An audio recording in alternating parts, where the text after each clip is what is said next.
talking about food babies, stomach bloating. You know that feeling you get after a meal when you actually look pregnant? I used to name my food babies. I don't get them anymore, but I used to get quite creative. So we're talking about after you eat, you get this like crazy bloated stomach, right? You know what I'm talking about. And then after a few hours, it eventually goes away, only to find it coming back after the next meal, right? And you try to figure it out, but you don't know what causes it or how to get rid of it. It's such a common issue that I decided to do a talk about it today. So let's talk about what bloating is. And once we understand what it is, we can discover how to treat it. But as always, I like to let you know how to reach me and my team. It's called the New Method. It's called New, spelled with a K, because you always knew there was a better way. We're on Instagram, Facebook, TikTok, YouTube, website, obviously. And for those of you listening to me on the podcast, I'm wearing a white sweatshirt. Other than that, you're not missing anything. Whatever platform you're on, you can find us, you can message us, and we will connect with you. Okay, back to bloating. Bloating happens, as you know, when the GI tract becomes filled with air or gas. And a bloated stomach feels horrible. It feels tight. It feels full. Sometimes it's painful. But when you find out what's actually causing this gas, I'm pretty sure you're going to be blown away. Now, every one of you here listening, if you're here, obviously this topic speaks to you. It's because you experience bloating, right? Abdominal bloating. And maybe you went already to the doctor, medical provider, specialist, and you say, hey, I have this food baby every time I eat. And the providers kind of say, well, I don't know what to tell you. Maybe you have IBS, or maybe it's in your head, or maybe it's anxiety. Maybe you need some fiber. Maybe take some meds to calm it down. And you walk out and you're like, I don't know, this doesn't make sense. I'm so uncomfortable. There must be something else. What is it? Now, before I do a deep dive into this, and we're going to get really technical today, I need to let you know, always, you have to rule out a medical issue first. Because there are times that bloating indicates a serious issue. The first thing you do is get evaluated by your GI. And for the women listening here, you also need to be evaluated by your GYN, okay? Never skip that step. Never self-diagnose. But when you do all that and they tell you everything is fine, now you're in the right place, okay? So don't skip that step. You know I tell you that every week.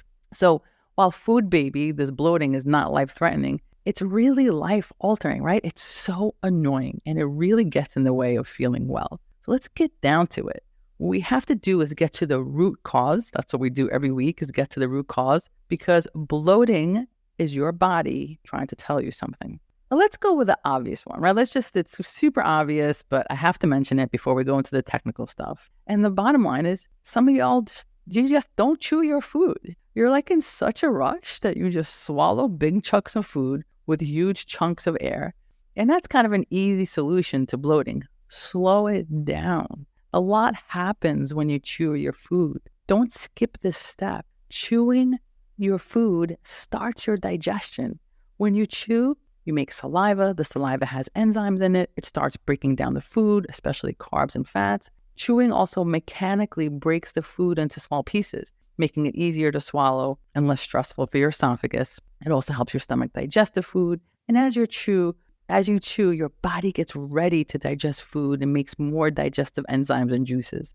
And of course, chewing properly helps prevent stomach issues, including bloating. And chewing keeps you mindful, lets your body realize when it's full, okay? So that's just kind of an obvious one. Now, for those of you who are chewing and you're like, okay, I got it, super obvious, that's not my issue. Don't worry, we're not stopping there. I just need to let you know because some of y'all are not chewing.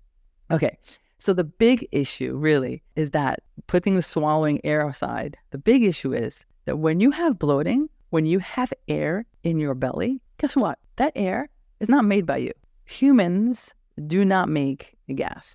The gas in your belly, you didn't make that. The bacteria in your belly made that. So you have gas, bloating, distension, food baby. Guess what? That's the bacteria in your belly feasting and having a party and making gas. Now, if you don't already know, you have an entire world of bacteria in your belly. It's called a microbiome, and it's a key part of how we survive. You know, if you listen to any of my episodes every week, we talk about it. The bacteria in there are so important to keep us balanced. And when the bacteria are balanced, they produce things we need to survive and thrive. But when they're not balanced, they cause a mess. So if you're constantly bloated, there's an imbalance in your microbiome. This imbalance is called dysbiosis, just a fancy word for it, okay? Dysbiosis means there's an imbalance in the ratio of good to bad bacteria, okay? So now on the one hand, you might have too much bad bacteria. For example, if you have certain species of harmful bacteria in your belly, when they're activated, meaning when they get food, right? When you feed these bacteria, they produce more gas because that is their metabolic process. When these bacteria dominate the gut, they ferment undigested food. They produce gases like hydrogen, methane, carbon dioxide. This chemical process that's happening for the bacteria in your belly is what causes the bloating. Okay, so that's if you have too much of the bad stuff. And that happens, so for example, if someone eats a meal that's high in complex carbs, like beans, right? We all know beans. And if your gut is full of gas-producing bacteria like Clostridium, the fermentation of this carbs will result in too much production of gas, leading to bloating. So it's not the beans, it's the bacteria that are processing the beans that are causing the bloating. Okay, so one part is having too much bacteria. But on the other hand, you might not have enough of the good bacteria, right? So when you have good bacteria, it helps you. It creates a healthy gut. It helps you break down food. It helps you absorb nutrients. When you have dysbiosis, this gets disrupted. So the food sits there longer because you don't have enough of the good guys. And when a food sits there longer, it produces gas. So think of a person who maybe doesn't have enough of something called lactobacilli, which is important for carbohydrate digestion, like lactose, right? Or certain bacteria that help you digest fruit. So if you are missing those bacteria every time you have dairy or fruit, you're going to, it's going to ferment, it's going to sit there, it's not going to get digested well, and that causes the bloating. So dysbiosis is about too much bad bacteria or not enough good bacteria. And don't forget, for all my brothers and sisters out there with I don't feel good-itis, this situation not only causes bloating, but it also increases inflammation in the gut lining. And this inflammation can disrupt the gut's normal barrier function and motility, making digestive issues worse. So this inflammation can mess with the gut lining, make you more sensitive, reacting to more gas buildup, contributing to discomfort, and now you're like in this forever cycle. So your gut microbiome have imbalance, promotes inflammatory bacteria like certain E. coli strains. This leads to inflammation of the gut lining. This inflammation now slows down the transit of food, leading to fermentation and gas buildup and causing bloating, right? You're stuck in this forever loop. Okay, so food baby, bloating, too much bad bacteria, not enough good bacteria, all rolled up with inflammation, all of which slows down the food movement, right? So now we're stuck forever. So you're starting to see how the gas in your belly is all about the microbiome and the dysbiosis. Now, dysbiosis can occur anywhere in the GI tract. And let's walk through that because you might be familiar with some of these things. We're like, oh yeah, hey, that's me. So it could happen in the stomach itself. The stomach doesn't mean the whole thing, the stomach, it's an organ, right? So it could happen if you have an infection like H. pylori. H. pylori is a bacteria that can infect the stomach. Sometimes it causes ulcers or chronic gastritis. So if you have H. pylori, think about it, right? Now, it altered the stomach's environment. This H. pylori now, not only is it like messing with the good and bad, it's too much of the bad, it reduces stomach acid, something called hypochlorhydria, which means there's not enough acid. Guess what that does? It makes more imbalance because certain bacteria need the acid to live into it. So that causes bacterial overgrowth of the stuff we don't want, bloating, and indigestion. So sometimes the first sign before we get diagnosed with H. pylori is this constant bloating. So food baby. So that's when it's in the stomach. Now let's keep going down the GI because now let's talk about something called SIBO. Some of you might be like, hey, SIBO crowd right here. SIBO, small intestinal bowel overgrowth. That means that the dysbiosis, instead of happening in your stomach, it's happening in your small intestine. So you have too many bacteria in the small bowel. And these bacteria are not supposed to be there. So when the food hits a small bowel, they start working on that food and they start to off-gas, and that causes bloating. Now, the other part of SIBO that's a problem, it's not just this bloating, but the small intestine is where a lot of nutrients are absorbed. So now you have a malabsorption problem. Now, here's a really cool thing about SIBO when it's really going to drive the point home, in my opinion. The way you diagnose SIBO is with a breath test. You drink a liquid that activates the bacteria that's not supposed to be in the small intestine. When this bacteria is activated, it off-gases. It releases methane. So then you take a special bag and you breathe into it. And if there's methane in that bag, it proves that you have SIBO. Right? So this is exactly what I'm saying. Like it is, the gas is created by the bacteria. That's exactly how you diagnose SIBO. Now, when you have SIBO, this is why some of you might have heard of FODMAP diets, and we'll talk a little bit more about it at the end of this. But high FODMAP foods like onions, garlic, wheat, certain fruits, if you have SIBO and you eat onions and garlic and wheat, you're destroyed. You're a mess. And that's because the bacteria in the small intestine that are not supposed to be there, they start to prematurely work on this. They start to ferment on these foods and in the small intestine instead of the large intestine. And that causes food baby because the small intestine can't handle the large volumes of gas. Moving out down the GI system, we covered stomach, went to small intestine. And of course, you can have colonic dysbiosis in the colon, in the lower tract, right? The large intestine. Again, it's just a balance of bacteria, but this time in the colon, it's disrupted. And when you have large intestine dysbiosis, tends to be that you're extremely sensitive to foods high in soluble fibers, beans, lentils, vegetables, because again, it's supposed to manage it. That's the area that's supposed to manage it. But if you have an abnormal amount of bacteria that's managing the soluble fiber, now you have an overgrowth of gas-producing bacteria, which leads to excessive fermentation, aka too much gas. Okay, so you're getting the idea that no matter where your gas is originating from in your GI tract, it's not actually you. It's the bacterial imbalance that's causing the gas. So you can begin to understand that the treatment has to be focused on the dysbiosis. Okay, so the next question is, what causes this dysbiosis? Now, there's many causes, so let's look at them. So we're going to make a list so we can start understanding where the treatment comes from. So first on the list is something called post-infectious dysbiosis. This is for those of you who say, ever since I was sick, my stomach's never been the same. Okay, so usually after an acute GI, sometimes people have traveled and they had like a really bad virus. It could be a bacteria, something where there was a really bad GI moment and they have an intense immune response to the infection and inflammation. And even after the virus is cleared, it's months, years, they're never the same. That's post-infectious dysbiosis. There's just been such an imbalance and there was no focus on recovery. So you have this bloating, intermittent diarrhea, constipation. For many people, they'll say this is when their IBS started. You all know how I feel about IBS. And if you don't, check out my episode on IBS.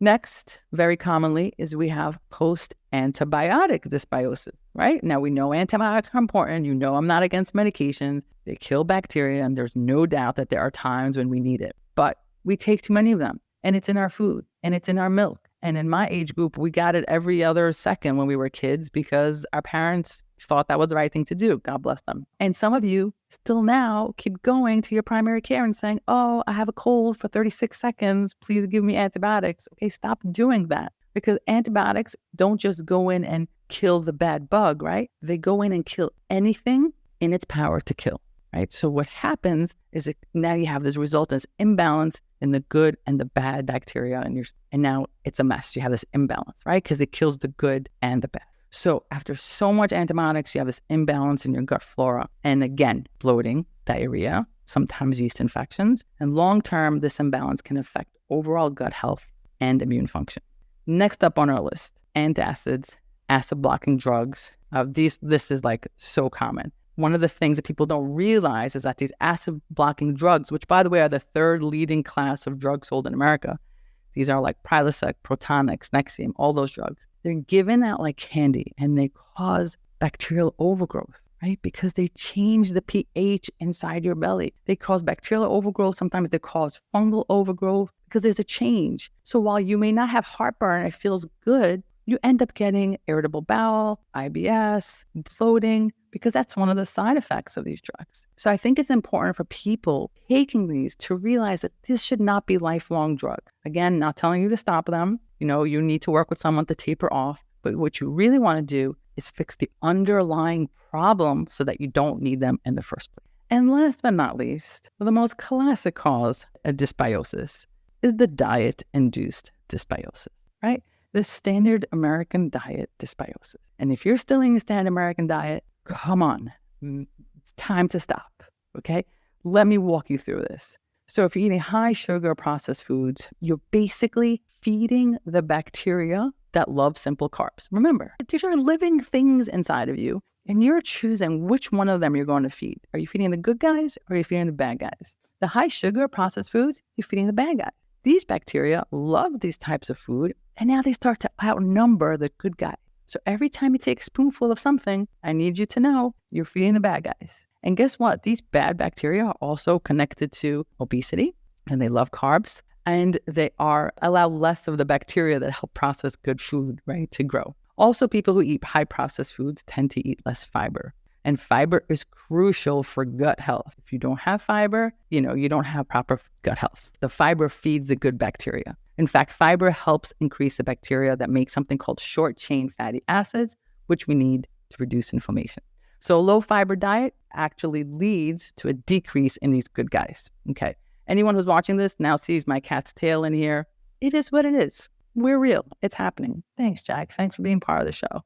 Okay, so this high sugar processed foods, part one is the bacteria. The second part that it does is now you're eating the same thing over and over again, right? If you're constantly eating chicken nuggets and French fries and you like 3 things on your diet and you're not willing to diversify, this limited variety in your diet reduces the diversity in your gut microbiome because you're feeding the same guys all the time and you're not feeding the other ones, so they die off. Each type of bacteria needs different nutrients, and if you're feeding them the same thing all the time, guess what happens? Right? And now you have this microbiome, and now you have all this undigested food that sits there, which ferments and causes bloating and discomfort. And you have impaired gut motility. It means things are slowing down. So now instead of things moving through the system quickly as it should, or quick enough, right? You don't want it too quick because that's diarrhea. But now things are slowing down, which can cause bloating. Or on the other side, if it's too fast because you've agitated certain things, now we have diarrhea. So either way, you have an impaired gut motility, too fast,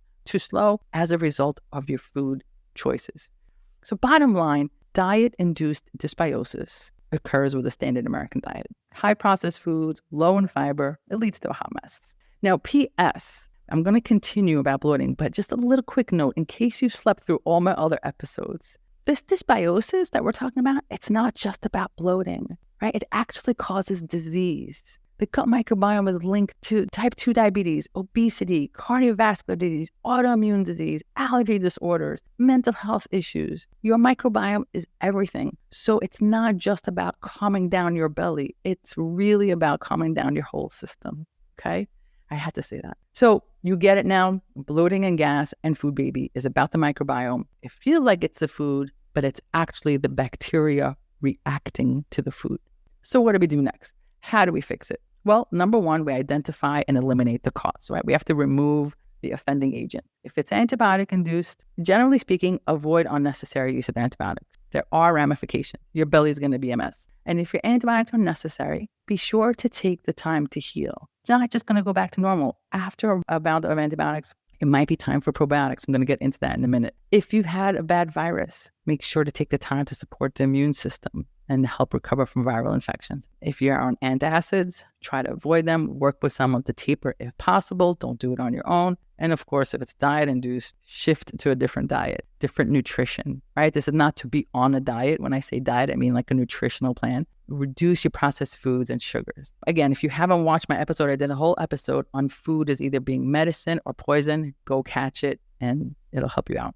So when we talk about nutrition, when we work with our patients, we really customize it depending on their history, their story, what their level of motivation is. Sometimes we do a full elimination diet. Sometimes it's dairy-free. Sometimes it's gluten-free. Sometimes people need to be on a low FODMAP diet. I promised you I would explain what FODMAP is. It is like the worst acronym in the world because it's like what FODMAP stands for. Here's the words. Here are the words. Like what do the words even mean? Fermentable, oligosaccharides, disaccharides, monosaccharides, and polyols. Sure, thanks for the acronym. Amazing. Bottom line is, those of you with dysbiosis, especially SIBO, these oligosaccharides, things like wheat, rye, onions, garlic, legumes. Disaccharides are lactose and dairy. Monosaccharides are fructose, like high fructose corn syrup, honey, apples. Polyols like sorbitol, mannitol. When you eat those, you feel really, really unwell. So for some people, we have to put them on a FODMAP diet. The point is there is some customizability, but in general, if you want to know what to do, this is really all you need to do. You look down on your plate and say, do I have colors on my plate? I need colors on my plate, okay? You can't just have chicken nuggets, okay? You need colors on your plate. Your vegetables, your fruits, your spices count also. And then you put a piece of protein in it. If you are eating animals, then a good quality animal protein. If you are not eating animals, then a good quality vegan source protein. and then you put some fat on it. Olive oil is ideal, or some nuts. There you have it. That's your plate in general, okay? And you want to ensure diversity, different fruits, different vegetables, different whole grains, different proteins. Don't eat the same grilled chicken and broccoli for the rest of your life. You need microbial diversity, okay? And of course, hydration, water, water, water. Don't forget water. So that's our nutrition. Then the next R, this 5R programs, is replace. Okay, so we removed, we have to replace. This is the time to consider digestive enzymes, especially if your bloating is not immediate. If your bloating is about an hour or two later, where it's not stomach, it's small intestine, large intestine, digestive enzymes might really be key for you. Whereas if your bloating is immediately after eating, you might want to consider a supplement that has HCl in it to replace some of the acid that you might be missing in your belly. So that's replacing. Now, only when things are calmer should you consider re-inoculating with probiotic. Okay, when things are calm and repaired, that's when you re-inoculate. Because if you start too early, if you just start while your belly's a hot mess with probiotics, you're going to make an even bigger mess. So probiotics, we could either get it through supplements, something that you can get through a pill, or with foods like yogurt, kefir, fermented vegetables.